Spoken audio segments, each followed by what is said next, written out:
Hi there, Andrew Ambrosius here again for another episode of The Art of Business English. Now, we're coming to the end of the series here on meetings, and if you're not aware, enrollment is closing very soon for the Confidence in Business Meetings online course. So make sure you check out all the details. If you're listening to this episode in January or February of 2020, then enrollment's closing on Wednesday, the 5th of February, okay, and the course is starting on the 10th of February, so that's going to be running over 4 weeks. Now, I hope you've been getting a lot of value from the episodes I've been running on meetings, and if you would like to dive deeper into meetings, then check out the course. It's at theartofbusinessenglish.com/CIM, so C for cat, I for Italy, M for Madrid. Okay, well, with that said, let's look at what we're going to be looking at today in episode 106 of The Art of Business English. So basically today, what I wanted to do was just to look at some of the typical problems that we face in business meetings. So what are the things that really create problems or lead to unsuccessful meetings? With those things in mind, we will be able to then run or have some perspective to run more effective and better meetings.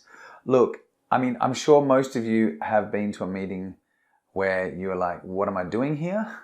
What's the point of that meeting? Or, you know, if every time a meeting reminder pops up in your calendar, you groan and you say, oh, another meeting. Now, this is a typical symptom in many organizations, and really it's related to the fact that meetings are not being run effectively. So to give you some perspective, what I'm going to do is I'm going to list off a few things today and explain to you some of the things that lead to this feeling of demotivation. You know, you're demotivated because you don't want to go to a meeting, or you're frustrated because you think that this meeting is a waste of your time, which is quite possibly the case.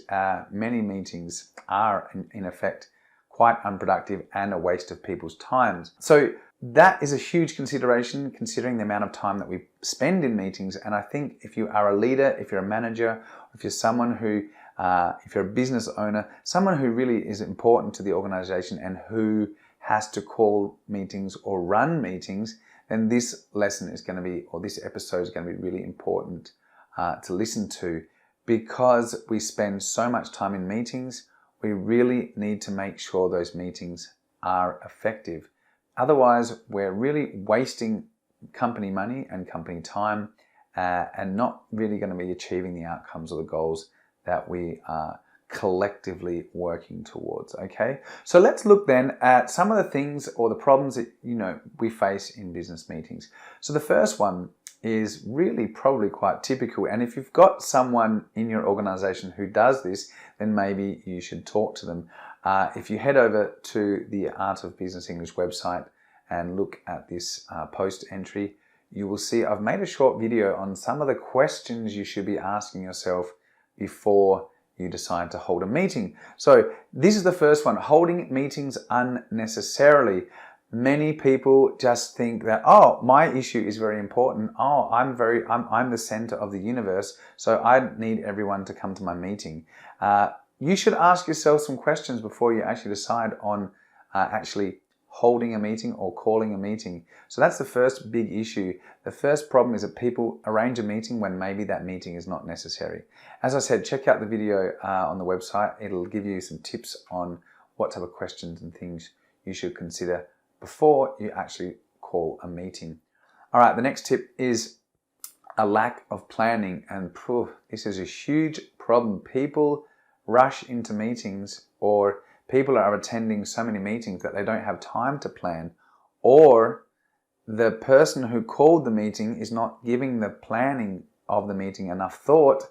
Therefore, the people who attend the meeting are not prepared, and then the meeting, all of these factors are creating an ineffective meeting. So you really need to put in the effort to plan the meeting effectively. There are some really simple steps you can do and follow. Some of those are like having an agenda, for example. thinking about the timing, thinking about who needs to attend, etc. The next one is, and I'm sure most of you experience this, people are inviting spectators. So like, because people think that their project or their problem or their issue is the most important thing in the world to the organization, they invite people who don't actually have a role to play in the meeting. They are, in effect, they are spectators. They are just there watching. This should be avoided at all costs, because only the people who are there to participate in a specific role, or those people that actually need to be there essentially, those people should be invited. If not, then that person should not be at the meeting. Actually, the golden rule is try and make your meetings as small as possible. That way you will only essentially have the people who need to be there. Okay, so that's going to require some thought as well, going back to planning. All right, the next one is late starts. Late starts are a problem because people either arrive late or the person who's leading the meeting starts the meeting late.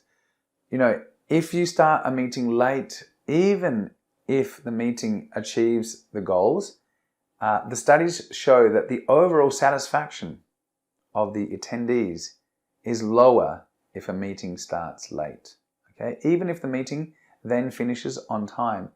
You know, so we want our attendees, or we want people in meetings to go away from meetings with high levels of satisfaction, so that they are then motivated and inspired to go forward and complete the tasks or achieve the outcomes that were outlined in the meeting. So it's really important that we don't start the meeting late. It can really lead to a lot of frustration and anger, and generally affect the overall feeling or attitude about that meeting. And then that's the next one. That leads us on. It's a nice segue into the next one, because, you know, going over time is also another big issue. We really should try and focus our time as best we can. We need to have the meeting structured well. We need, if you're organizing the meeting, we need to think about how long each point on the agenda might take to complete, because if we go over time, then we are really being not respectful towards other people's time. But, you know, maybe they also have meetings that are coming up in their agenda, and therefore their meetings will start late, and, you know, it creates this massive knock-on effect where everyone in the organization is running behind time because your meeting, or the meeting that you attended, went over time. Okay, so try and stick to times. Look, the next one is documentation. We need to have the facts. We need the figures. We need the data. So you should, if you're managing, or if you're running a meeting, you should provide people with the necessary documents or data that they need, both before and during the meeting. If you provide the necessary documentation before, then you're allowing people the time they need to prepare, which is a courtesy to them, and then they'll be much more effective in the meeting.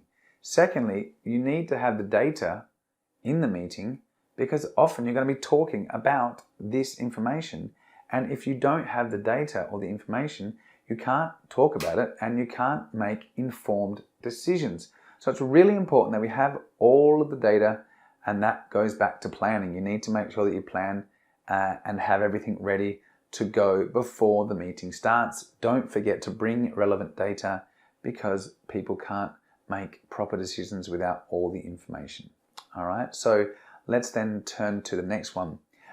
Meetings need to have outcomes, and if your meeting doesn't have any outcome or goal, then it's not going to be an effective meeting. So it should have clear, transparent goals.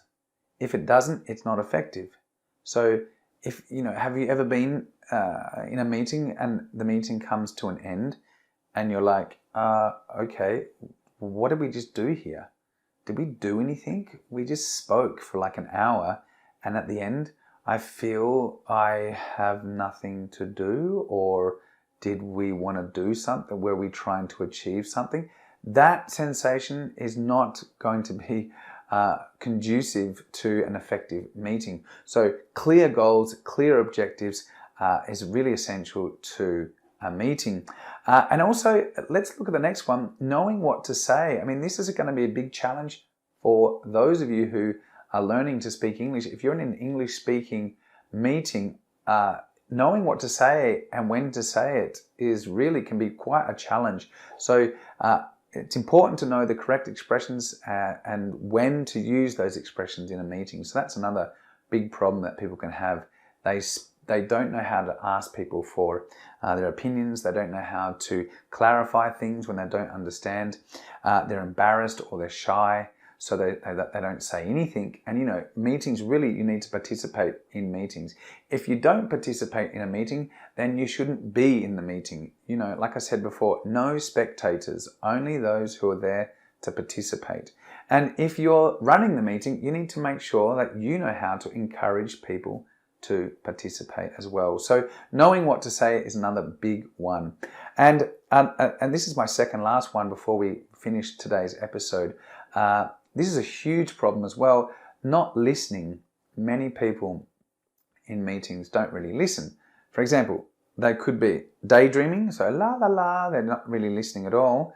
They're thinking about something else, maybe because they're a spectator, because you've invited them when they shouldn't be there, or you haven't given them a specific role, or they're on their mobile phone. Okay, so if you're on your mobile phone, that can also distract you, so you're not listening to what someone's saying. Or you're thinking about what you want to say instead of listening to the other person.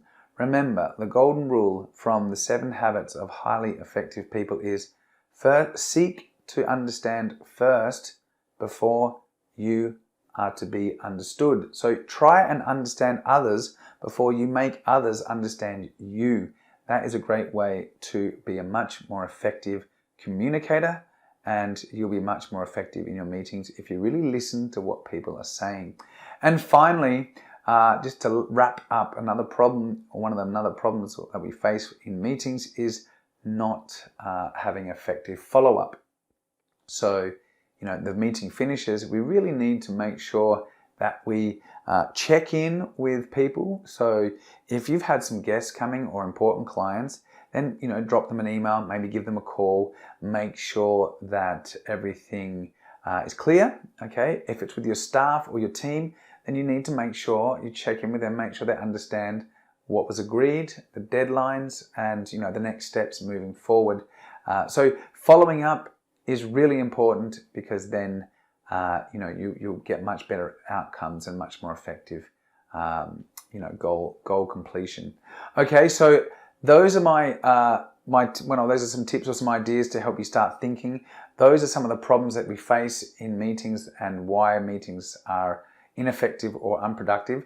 So try and avoid some of those negative things and start thinking about how you can run a better meeting. So as I'm sure you'll all agree, these are really important issues that we can improve on. So if you want to go into detail and learn all that you can about running better, more effective meetings, learning all the language necessary to participate effectively and confidently, planning meetings, structuring meetings, looking at having clear outcomes, developing effective agendas, things like that, then check out the new course, Confidence in Business Meetings.